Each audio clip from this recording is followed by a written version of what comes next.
لا إله إلا الله محمد رسول الله. بسم الله الرحمن الرحيم. السلام عليكم ورحمة الله وبركاته.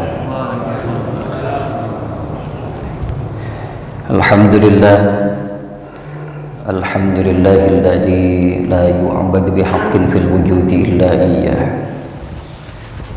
الكريم الذي من توكل عليه كفاه ومن آمن به هداه، ومن سأله وأعطاه ما تمنى، وحده لا شريك له، وأشهد أن سيدنا ونبينا محمدا عبده ورسوله، سيد خلقه وخاتم أنبيائه، المخصوص بالمقام المحمود الذي لم يقم فيه سواه، صلى الله عليه وعلى آله صلاة وسلاما دائمين إلى الله. أما بعد، فقد قال الله تعالى في كتابه الكريم وهو أصدق القائلين: أعوذ بالله من الشيطان الرجيم، بسم الله الرحمن الرحيم، فاذكروني أذكركم واشكروا لي ولا تكفرون. Alhamdulillah, puji serta syukur kita panjatkan kehadirat Allah Subhanahu wa taala. Salawat teriring salam semoga senantiasa melimpah curahkan keharibaan baginda Nabi Agung Muhammad sallallahu alaihi wa alihi wasallam. Allahumma shalli wa sallim wa barik alaihi. Tema pagi hari ini pekan kedua di bulan Januari, pekan kedua di bulan Rajab 1446 Hijriah, yaitu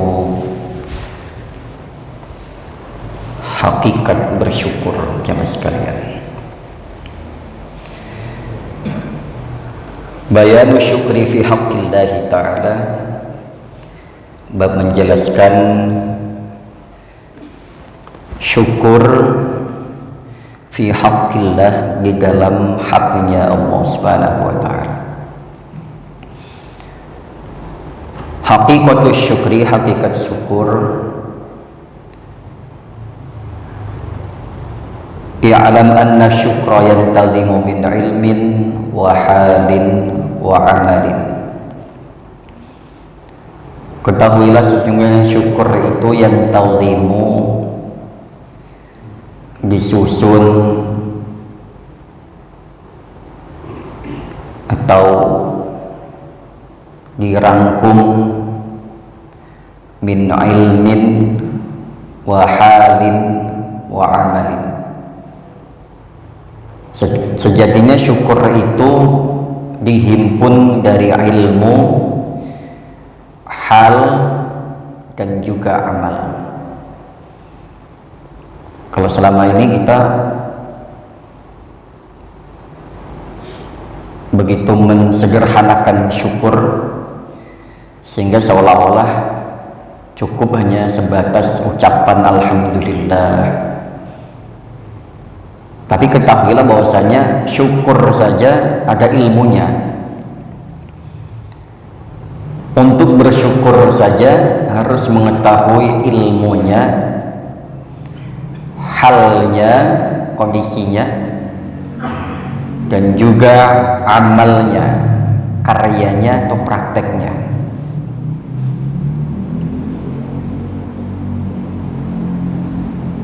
Jadi menjadi orang bersyukur itu harus dibarengi, disertai dengan ilmu, kondisi, pengetahuan, kondisi, dan juga amal. Kenapa harus dengan ilmu? Fal ilmu ma'rifatun ni'mah minal mun'im. Dengan ilmu kita tahu asal muasal nikmat yang kita syukuri. Ada orang, mungkin kita diantaranya sibuk nyari rezeki, tapi terkadang lupa sama zat yang menganugerahkan rezeki kepada kita. Itu namanya belum bersyukur. Dengan dalil kita nyari rezeki, nyari nafkah untuk menafkahi keluarga, tapi dia meninggalkan zat yang memberikan nafkah. Tapi seolah-olah kita merasa sudah bersyukur. Alhamdulillah bisa kerja, bisa usaha. Kalau kerjanya ternyata menjauhkan kita dari yang memberikan kesempatan kita untuk bekerja, zat yang memberikan nikmat kita waktu, panjang umur, sehat, kita lupa karena itu hakikatnya belum bersyukur. Kalau kerjaan itu menjauhkan dari Allah, itu namanya bukan kerjaan yang bisa dibilang tidak masuk dalam hakikat syukur. Kalau waktu kita ternyata semakin jauh atau menjauhkan kita dari Allah, kalau ternyata materi kita menjauhkan dari Allah Subhanahu wa taala, maka kita harus tahu itulah pentingnya ilmu, sehingga kita mensyukuri nikmat ini dari siapa? Kita alhamdulillah, Pak. Kita diberikan kesempatan, peluang untuk bekerja. Itu alhamdulillah. Pertama, kita berterima kasih kepada Allah Subhanahu wa taala. Keduanya, tentu kita berterima kasih kepada siapapun yang memberikan kesempatan, peluang untuk bekerja. Termasuk diantara kita mensyukuri kesempatan, waktu, ataupun keterampilan yang kemudian dianugerahkan oleh Allah Subhanahu wa taala kepada kita dan kepada orang-orang di sekitar kita. Kita bersyukur kita bisa memberikan dampak positif di lingkungan kita, misalkan dengan hadirnya kita, dengan hadirnya orang-orang sekitar kita, alhamdulillah. Kita bersyukur ada orang-orang yang kemudian di sekitar kita memberikan manfaat. Ada orang yang sekitar kita memberikan manfaat dengan curahan ilmunya, dengan curahan rezeki materinya, dengan curahan hasil olah fikirnya, dengan curahan nasihatnya, bimbingannya, dan lain sebagainya, tenaganya, dan lain sebagainya. Maka kita dengan memiliki ilmu, akhirnya kita tahu, bahkan kita belum dianggap bersyukur kalau kita belum bisa mensyukuri atas apa yang ada di sekitar kita, orang tua kita, teman-teman kita, dan lain sebagainya. Jadi bukan hanya syukur atas yang terjadi dalam diri kita saja, bahkan dengan kita adanya fasilitas kemudahan untuk beribadah di sekitar itu, bersyukurnya luar biasa. Kita contoh gini, kita alhamdulillah tinggal di satu komplek perumahan yang disiapkan masjid, tempat ibadah tanpa dilarang, diberikan keleluasaan. Bahkan andaikan kita mau 24 jam ibadah di masjid, itu tidak ada yang larang. Dan bahkan sering kita jadikan masjid ini tempat istirahat kita. Ini nikmat luar biasa. Nah, ini pentingnya ilmu di dalam bersyukur. Fal ilmu ma'rifatun ni'mah minal mun'im. Yang keduanya hal wal farah al hasil bi in'amihi. Hal ini adalah al-farah al-hasil bi in'amihi, wujud buah dari syukur itu sendiri. Itu namanya hal, kondisi keadaan kita sehingga menyebabkan kita ini bersyukur, atau setelah bersyukur kondisinya ini hasil dari bersyukur itu. Keadaannya apa? Keadaan kita lagi senang, banyak orang yang bersyukur ketika senang. Alhamdulillah ya Allah, proyeknya goal misalkan, alhamdulillah ya Allah, sakitnya udah sembuh misalkan, alhamdulillah ya Allah, cukup atau sesuai target misalkan, dan lain sebagainya, dan lain sebagainya, banyak sekali. Itu kondisi-kondisi kebahagiaan al-farah, itu bahagia yang kemudian menghasilkan rasa syukur. Tapi secara umum kita ini kan bersyukur kalau kondisinya lagi baik. Bagaimana kalau sedang tidak baik? Apakah syukur itu akan wujud? Harusnya kalau hal ini muncul, artinya di setiap kondisi. Bayangkan kalau seandainya ada dua kejadian berbeda menimpa kita. Satu dalam kondisi senang kita bersyukur, harusnya dalam kondisi yang tidak menyenangkan kita pun bersyukur, atau seenggak-enggaknya kita bersabar. Karena dua hal itu yang Allah kemudian sampaikan, antara syukur dan sabar ini menjadi dua hal yang tidak boleh dipisahkan. Syukur ketika bahagia, sabar ketika mendapatkan musibah. Oke. Itu farah yang kemudian menghasilkan rasa syukur dari kondisi atau keadaan seseorang, dalam kondisi senangkah atau kondisi sebaliknya. Wal amal sekarang huwal qiyam bima huwa maqsudul mun'im wa mahbubihi. Sedangkan amal itu al qiyam bima huwa maqsudul mun'im, yaitu setelah mengetahui siapa saja yang harus kita sampaikan terima kasihnya, kemudian rasa bahagia sebelum maupun setelah menyampaikan rasa terima kasih. Nah, ini ada amal, wujud karya nyata. Setelah menyampaikan rasa terima kasih itu, kita harus ngapain? Setelah diberikan sesuatu, kita harus ngapain? Maka ini yang harus kita wujudkan dalam bentuk karya nyata.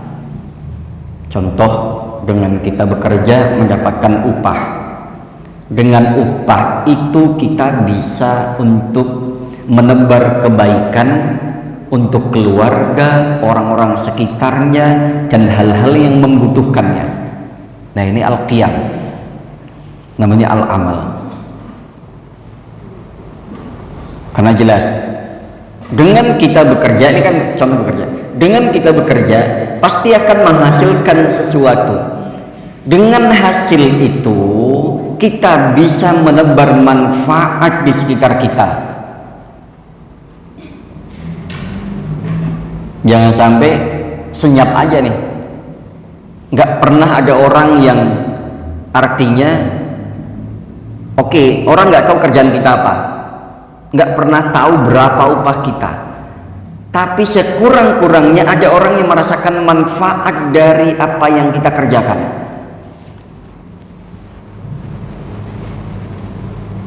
Yang berikutnya, ya'lam annal abda la yakuna syakiran li maulahu illa idza ista'mala ni'matahu fi mahabbatihi. Dari wujud amal itu yang paling utama adalah beramal karena zat yang memberikan kesempatan kita untuk bersyukur, yaitu Allah Subhanahu wa taala. Ya'lam annal 'abda la yakuna syakiran li maulahu illa idza ista'mala ni'matahu fi mahabbatihi. Dengan bagaimana caranya? Dengan memanfaatkan apa yang sudah kita dapatkan ini untuk kebaikan. Kalau tidak bagaimana? I'lam annal 'abda la yakuna syakiran li maulahu illa idza ista'mala ni'matahu fi mahabbati. Ketahuilah bahwa sesungguhnya seorang hamba la yakuna syakiran, tidak termasuk orang yang bersyukur limaulahu, kepada Allah Subhanahu wa taala, illa idza sta'mala ni'matahu fi mahabbati, ketika dia tidak menggunakan nikmat itu untuk sesuatu yang Allah Subhanahu wa taala sukai.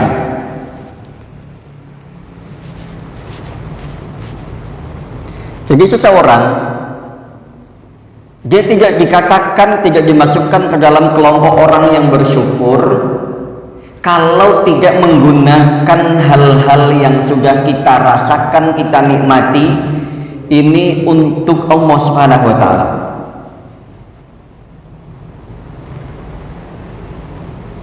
Jadi meskipun kita hidupnya serba berkecukupan atau banyak peluang, banyak waktu dan lain sebagainya, tapi kalau ternyata itu tidak kita gunakan untuk hal-hal yang Allah cintai, yang Allah perintahkan, itu hakikatnya orang tersebut belum termasuk kategori orang yang bersyukur. Dia mengatakan alhamdulillah tapi nggak sholat misalkan. Dia mengatakan alhamdulillah tapi dia nggak infak misalkan. Dia mengatakan alhamdulillah tapi dia nggak peduli dengan sekitar misalkan.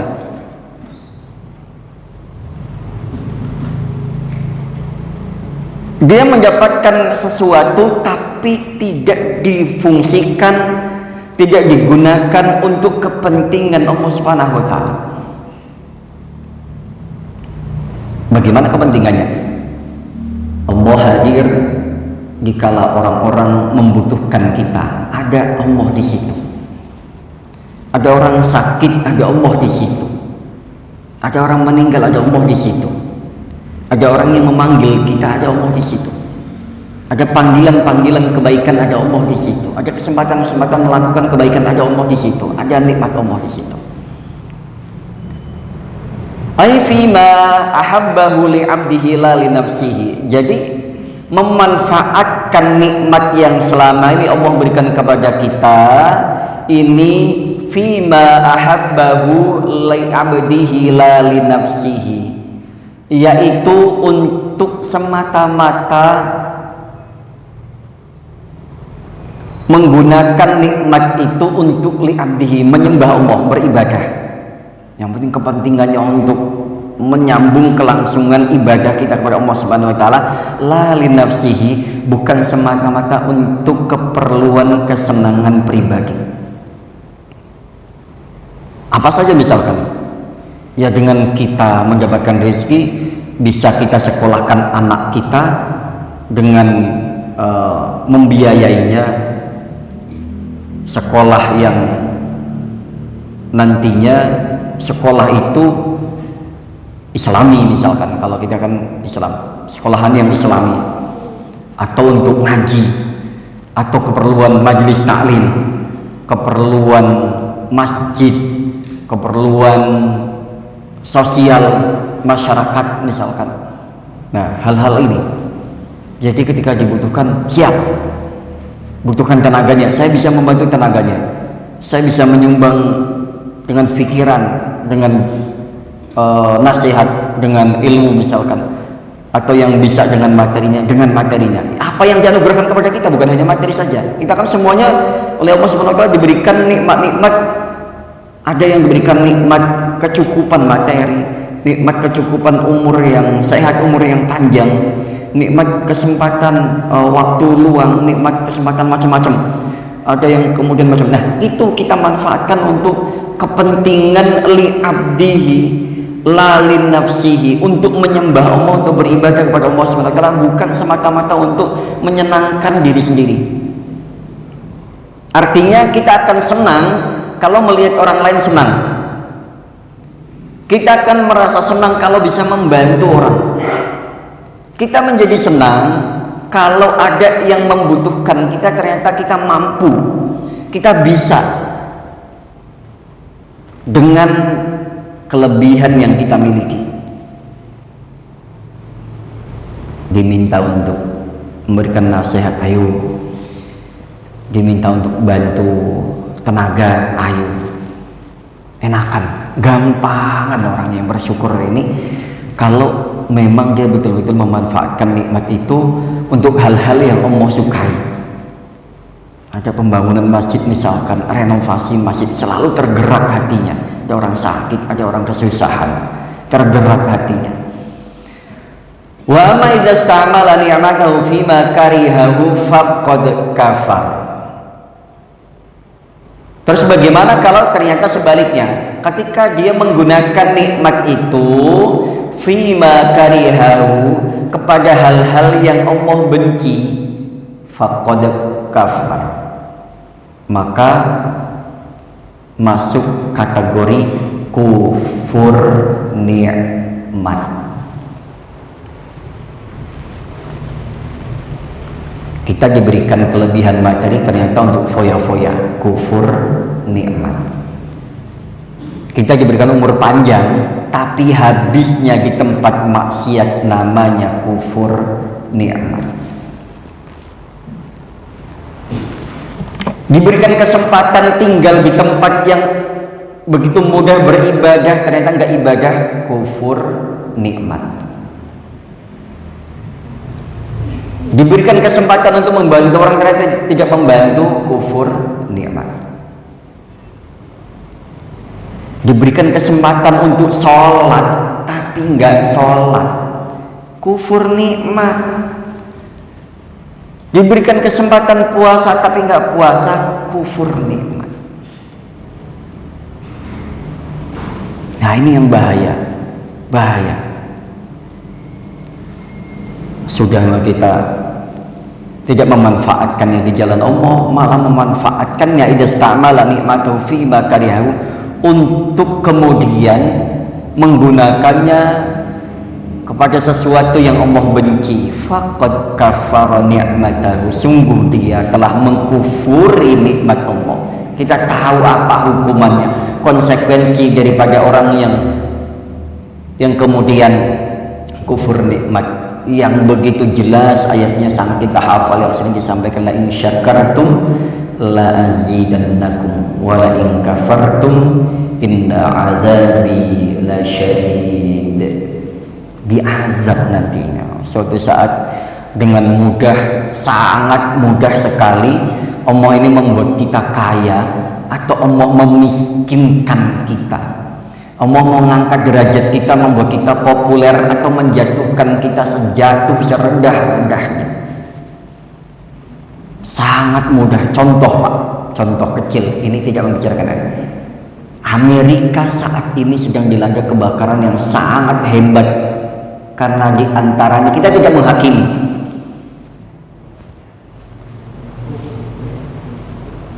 Kita hanya bisa mungkin saja dan lain sebagainya. Beberapa hal yang seringkali membuat mereka angkuh, jauh dari Tuhan dan lain sebagainya, membantu yang tadi idza istamala nikmatahu fi makarihu, menyokong para teroris misalkan contoh, atau mendukung pemberontak misalkan, atau mendukung penjajah misalkan seperti Israel gitu kan, bisa jadi dalam sekejap musnah, hilang, karena memang tidak akan ada yang abadi. Saat ini kondisi kita begini, nanti suatu saat bisa berubah drastis, berdampak positif atau sebaliknya.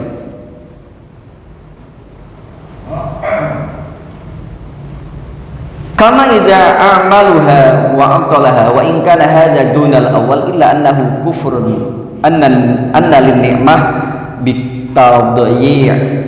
Karena apa? Karena orang ini menyia-nyiakan nikmat. Apapun nikmat yang diberikan, nikmat sehat disia-siakan, nikmat kesempatan disia-siakan, nikmat bekerja disia-siakan, nikmat kita mengamalkan sesuatu disia-siakan. Akhirnya apa? Menyia-nyiakan kesempatan, menyia-nyiakan ilmu yang dia punya, menyia-nyiakan apapun yang dia miliki, bukan untuk beribadah kepada Allah, tapi malah justru menggunakannya kepada sesuatu yang Allah benci, ya, sehingga masuk dalam kategori orang-orang yang kufur nikmat. Wa kullu ma khuliqa fid dunya inna ma khuliqa alatun lil 'abdi liyatawassala bihi ila sa'adatihi. Ketahuilah, wa kullu ma khuliqa fid dunya, setiap sesuatu yang diciptakan oleh Allah di dalam dunia ini, ketahuilah, inna ma khuliqa alatun lil 'abdi, sesungguhnya semuanya Allah ciptakan menjadi alat, menjadi wasilah untuk beribadah, untuk mengabdi, untuk menyembah Allah Subhanahu wa taala. Jadi semua yang Allah ciptakan di muka bumi ini hakikatnya Allah menciptakan agar supaya itu semuanya dimanfaatkan untuk beribadah, menyembah Allah Subhanahu wa taala, menjadi wasilah untuk sampai kepada Allah. Coba kita sekarang kita perhatikan apa yang ada di sekitaran kita ini. Ternyata memang Allah memiliki tujuan, semua itu diciptakan, apapun itu. Wa kullu ma khuliqa fid dunya, setiap sesuatu yang di dunia itu hakikatnya adalah ciptaan, dan setiap yang diciptakan itu adalah alatun lil abdi, yaitu menjadi alat, menjadi wasilah bagi seorang hamba untuk mengabdi kepada Tuhannya, pada Allah Subhanahu wa taala, liyatawassala bihi ila sa'adati, untuk mencapai kebahagiaan. Jadi kalau nggak ibadah, yakin nggak akan bahagia, bahagianya pun semu. Ternyata fasilitas yang selama ini Allah berikan kepada kita, nafas kita untuk beribadah, panca indera kita untuk beribadah. Jadi sekali lagi, apapun yang ada di dunia ini adalah ciptaan. Apapun yang Allah ciptakan ini adalah alat untuk beribadah. Kita punya rumah untuk beribadah, apa? Ibadah berumah tangga. Kita punya usaha, ada ibadah.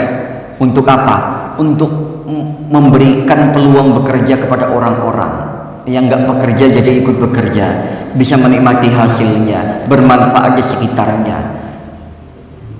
Kita punya kendaraan, manfaat untuk apa? Untuk menggunakannya di jalan Allah Subhanahu wa taala. Contoh, ambulan misalkan, atau suatu saat kita bawa kendaraan kita ini untuk berziarah, untuk silaturahim, untuk ngantar anak sekolah, untuk kita bekerja. Ini namanya kendaraan menjadi alat ibadah. Kita punya motor, punya mobil untuk ibadah, dibawa ke masjid, bawa bekerja, bawa ke ngantar anak sekolah. Itu hakikatnya ibadah.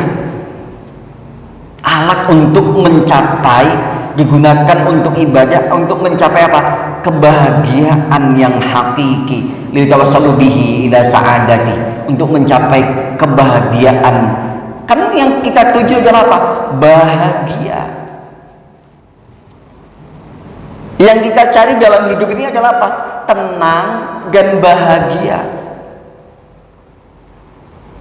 Nyaman, tenang, bahagia. Kita pengen hidup ini yang nyaman. Kalian terang gini, Pak. Ada orang yang nyaman ini, kita nggak bisa menjadi tolak ukurnya adalah yang nyaman ini adalah yang serba kecukupan. Belum tentu. Ada orang yang kekurangan tapi nyaman hidupnya. Kemarin saya lewat, kemarin persis tuh, lewat sebuah jalan, ketemu bajai itu, Pak. Orangnya lagi istirahat santai, kakinya biasa di atas jok. Masya Allah, seperti tidak punya beban. Bisa sepulas itu tidur istirahat di atas bajainya, neduh di bawah pohon. Terkadang kita menemukan kenyamanan bukan di bergelimangnya materi, tapi juga kita tidak bisa menafikan bahwasanya dengan materi kita juga bisa tenang gitu. Tapi tidak semuanya diukur dengan materi. Ada orang yang dengan kondisi kesusahan dia bahagia. Kita saat ini kan bahagia nih. bisa ke masjid, kondisinya sehat, ikut ngaji, duduk bebas, mau dimanapun duduknya, mau nyender, mau selonjoran, mau ngapain bebas. Nikmat tuh begini.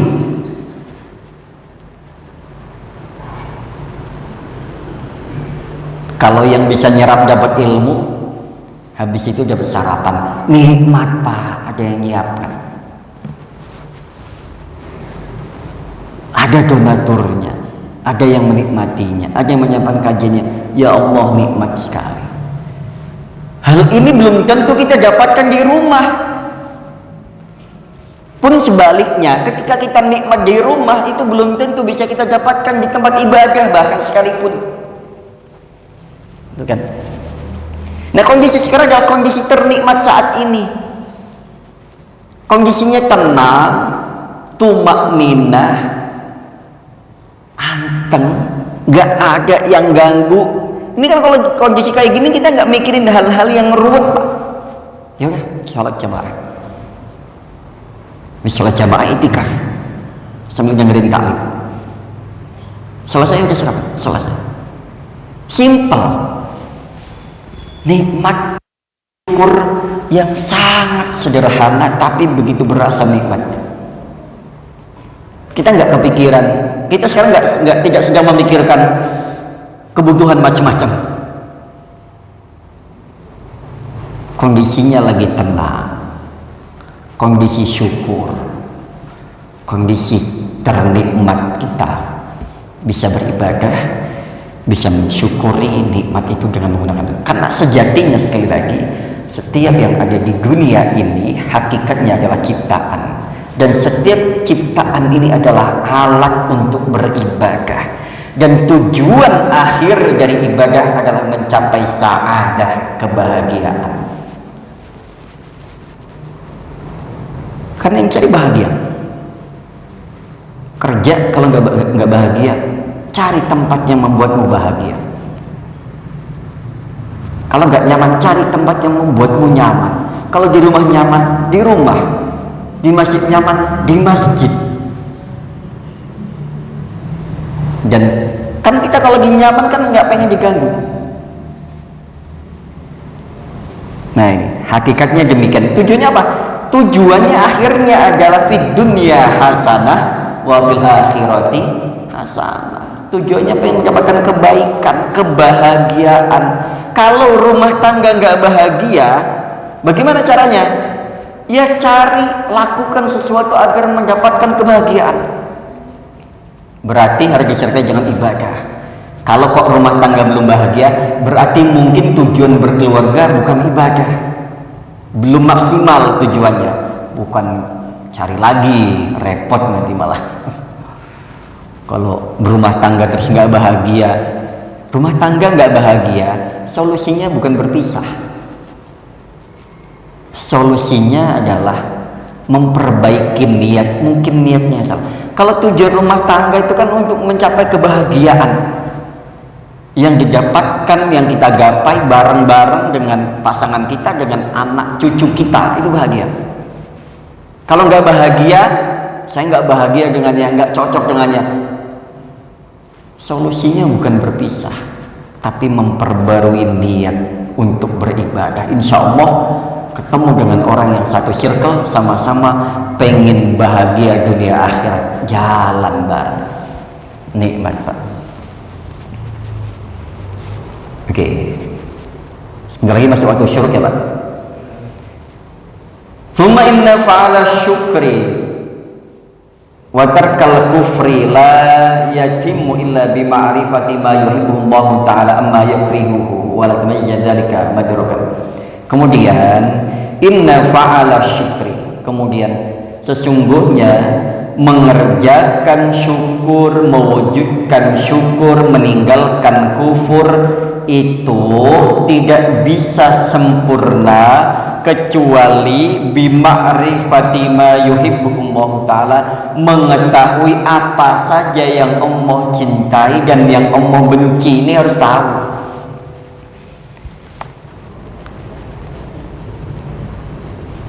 Jadi wujud syukur dan wujud meninggalkan kufur wujud syukur nikmat dan wujud meninggalkan kufur nikmat itu belumlah sempurna kalau kita belum bisa mengetahui apa saja hal-hal yang Allah cintai, yang Allah sukai, dan yang Allah benci. Kan begitu pun dengan pasangan kita, begitu pun dengan anak-anak.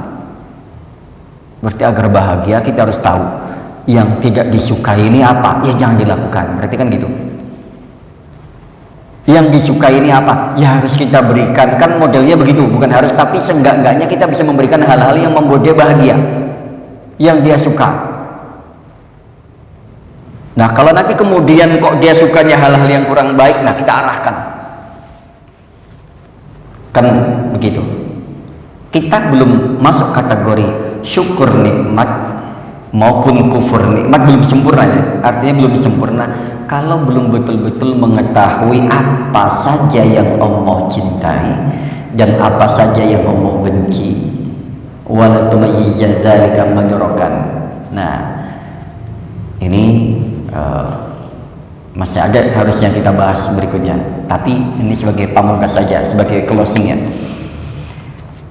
Seenggak-enggaknya, sekurang-kurangnya, agar sempurna syukur nikmat dan sempurna meninggalkan kufur nikmat ini dengan mengetahui apa saja yang Allah cintai dan apa saja yang benci.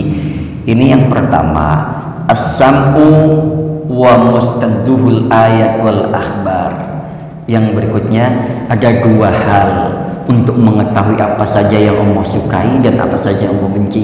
Yang pertama as-sam'u wa mustanduhul ayat wal akhbar, yaitu dengan menyimak, membaca ayat Al-Quran, hadis-hadis yang menerangkan tentang hal-hal yang Allah sukai dan hal-hal yang Allah benci. Jadi harus kembali belajar lagi, mengetahui lebih dekat siapa Allah, apa saja yang Allah sukai, apa saja yang Allah benci. Artinya harus banyak ngaji, harus banyak taklim, harus banyak lagi belajar, harus lebih banyak belajar mengenal Allah Subhanahu wa ta'ala. Kalau nggak kenal kan nggak sayang. Kita selama ini hanya kenal Allah yang sebatas kita tahu itu aja. Berarti kita harus mencoba mengenal Allah lebih jauh dan apa saja yang Allah sukai dan apa saja yang Allah benci. Kita harus betul-betul mengenal Allah lebih dekat, Pak. Caranya bagaimana? Dengan banyak mengkaji Al-Quran, dengan banyak mengkaji Al-Hadis.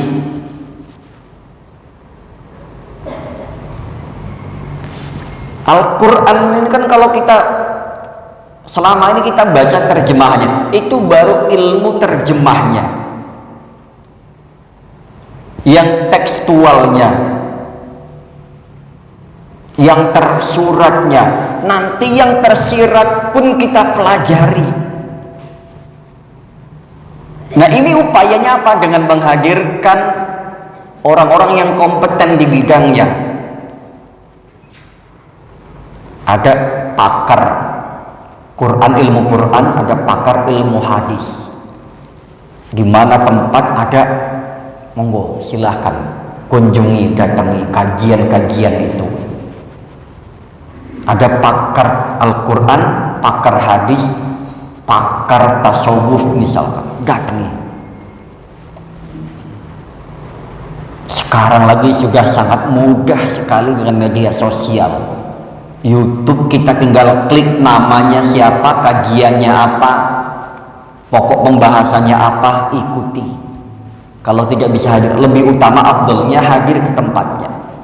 Kita mampunya seperti ini sekarang, ya kita lakukan. Setiap pekan kita adakan dengan materi kajian hadis, materi kajian fikih, materi kajian macam-macam. Makanya kemudian kita bukalah waktu sesi tanya jawab kalau ada keluhan permasalahan dengan orang-orang narasumber yang sudah kita siapkan, yang kita hadirkan, kan gitu.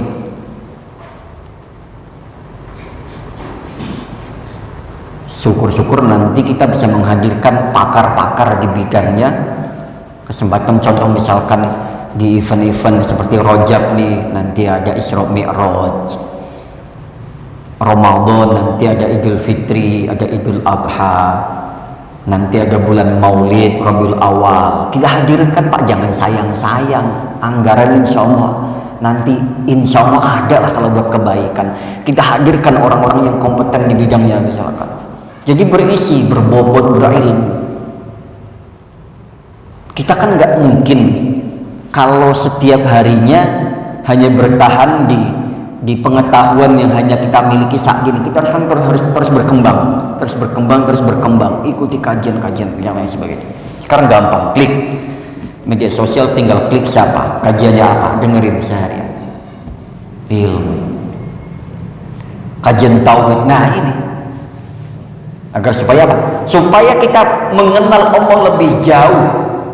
Tentu kita bisa menghadirkan orang-orang yang lebih dahulu mengenal Allah, kan gitu caranya, lebih senior. Nanti kita hadirkan pakar-pakar yang tasawuf, tapi jangan yang melenceng, karena sekarang itu tipis banget antara, mohon maaf, antara orang-orang yang kemudian belajar seperti itu, banyak yang melenceng. Makanya jangan sampai banyak yang melenceng, atau mungkin kita yang kurang pemahamannya. Oke, itu yang pertama, harus banyak mengkaji, mempelajari sanad ayat-ayat Al-Quran dan juga Al-Hadis yang menerangkan tentang siapa Allah, sifatnya Allah, dan banyak-banyak yang berkaitan dengan hal-hal yang berkaitan dengan apa yang Allah cintai, apa yang Allah benci. Yang kedua, sebagai closingnya nih jamaah sekalian, basiratul qalbi, yaitu setelah mengkaji Al-Quran, Al-Hadis, maka basiratul qalbi, gunakanlah sebaik-baiknya ketajaman mata hati kita, karena nggak pernah bohong di sini. Pasti di sini nggak pernah bohong. Ketika kita mau melakukan kebaikan, pasti ada motivatornya di sini. Ayo ke masjid, ayo ngaji, ayo sholat jamaah. Tinggal kita mau gerak apa enggak. Setiap kali kita mau lakukan kesalahan, pasti di sini bilang jangan. Nah ini apa? Ada petunjuk, ada nur Allah dalam basirah mata hati kita yang paling dalam ini, ada cahaya Allah, Pak. Setiap kita melakukan kebaikan, pasti dia yang lebih dahulu mengatakan, ayo ke masjid, udah azan. Ayo ke masjid, itu ada kajian. Ayo ke masjid, sholat jamaah. Pasti sudah lebih dahulu menyampaikan hal itu. Ketika mau melakukan keburukan, dia selalu bilang, jangan. Gak baik, gak bagus, gak manfaat. Ternyata kitanya yang mau datang ke masjid apa enggak, melakukan kebaikan apa enggak, keburukan apa enggak, kitanya. Nah itulah pentingnya ada ilmu, ada hal, ada kemudian amal yang kemudian disempurnakan dengan dua hal, yaitu mengetahui hal-hal yang Allah cintai dan yang Allah benci dengan cara memperdalam kajian dan juga mengikuti fatwa dari mata hati kita ini. Ada nur Allah di sini yang bersemayam di dalam mata hati kita itu. Oke Pak, bisa saja pagi hari ini, dan sekali lagi mudah-mudahan ada manfaatnya. Kepada Allah kita beristighfar, kepada jamaah kita saling meminta maaf dan saling memaafkan apabila ada salah-salah dalam penyampaian. Waktu sudah masuk waktu syuruk, kami persilakan jamaah untuk lebih dahulu sholat isyraq, kemudian kita sarapan bareng. Mohon tidak beranjak terlebih dahulu, tim atau panitia sudah menyiapkan sarapan pagi hari ini. Kita nikmatin. Terima kasih kepada donatur konsumsi pagi hari ini. Terima kasih kepada jamaah dan kita semuanya. Subhanakallahumma wa bihamdika asyhadu an la ilaha illa anta astaghfiruka wa atubu ilaik. Billahi taufiq hidayah wa ridwan ihdinas siratal mustaqim. Assalamualaikum warahmatullahi wabarakatuh. Sallallahu